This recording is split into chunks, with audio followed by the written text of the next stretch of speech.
Hey guys, welcome back to the channel. Really quickly, I wanted to explain to you guys what happened to me today out on Lake St. Clair. Earlier today, I was out there fishing for smallmouth bass, and although I've been out there many times and I feel pretty experienced on the lake, I made a huge mistake and it cost me greatly, okay? So what I want to do in this video is I want to tell you what that mistake was. I want to tell you how much that mistake cost me in dollars. And third, I want to thank a few of you who've already reached out to me and offered some support for this. All right, so what happened? Me and Lucas from the Outdoor Conquest, we were out there all day fishing for smallmouth bass. We were doing pretty well, having a fun day out there. And near the end of the day, it was starting to get real choppy. We were still about a mile from shore, and I felt the urge to go to the bathroom. No other nice way to say it. If you've ever seen my kayak, you know it's extremely small. You can't really stand up on that even in calm waters, let alone a choppy holiday weekend. So what I tried to do was I tried to kneel on my seat and use an empty, Gatorade bottle to go to the bathroom.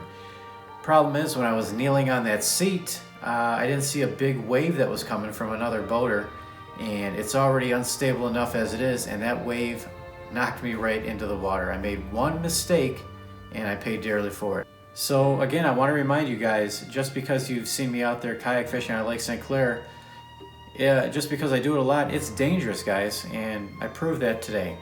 So what did this mistake cost me in dollars? Well, I lost all 4 of my fishing rods that I had on there. Actually, all 4 rods that I have in general. I don't have a lot of fishing rods, guys. Every fishing rod I have sank to the bottom. I should have had rod floats on them. It's a very cheap accessory, and I just never made the time and effort to go get them. I lost both of my GoPros in this accident, okay? One of the GoPros floated away on the float stick. I totally didn't realize it had floated away. I probably could have saved that one if I had seen it. The second GoPro I had mounted to my chest, but I had an external battery hooked up to it so that side compartment was open. So when I got back home and checked out the GoPro, it's not working right now. I'm trying to put it in some rice to see if that works, kind of like a cell phone.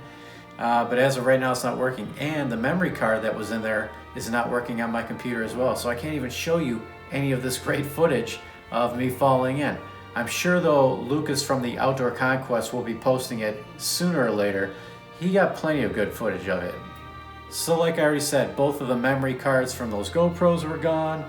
I lost my power cord for my Garmin Striker 4. I lost the battery for my Garmin Striker 4.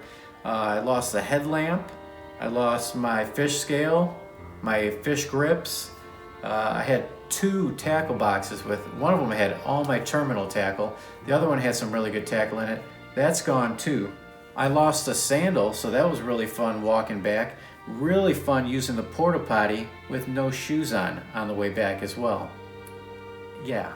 So when you combine all of those items into a dollar amount, the dollar amount I came up with, a rough estimate, was that little mistake, that one slip up, the one time I wasn't really thinking, cost me $1,400 worth of gear, okay?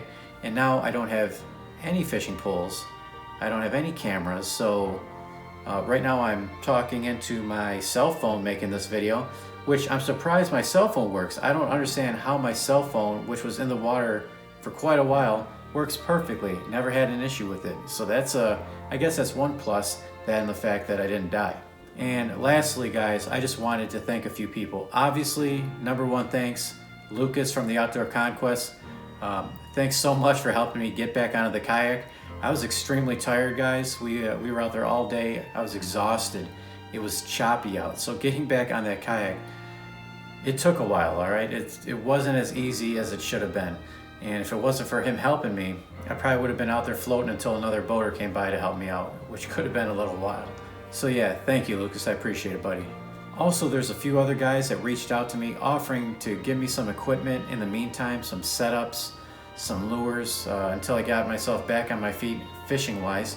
And I really appreciate that. I'm not going to take you guys up on it, though. I'm not really one for handouts. I did take an ice fishing rod from Joe Nager last year when he offered it to me, but I mainly took that because I didn't know anything about ice fishing, and I just wanted a rod that would work, and I didn't want to go buy one that might not be what I needed.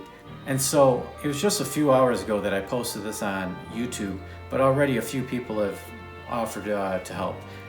Joe from Live to Fish, appreciate it, buddy, as always.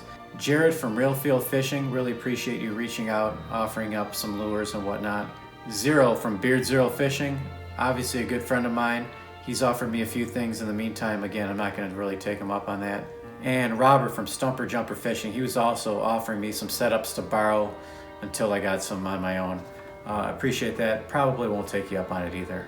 So that's my story, guys. I just want to let you know that even if you're experienced on the lake, if you don't treat that lake with respect 100% of the time, like I didn't, I turned my back on it for 10 seconds and look what happened. Ended up in the water. You got to be very careful out there at all times, especially when you're in a small kayak like I am.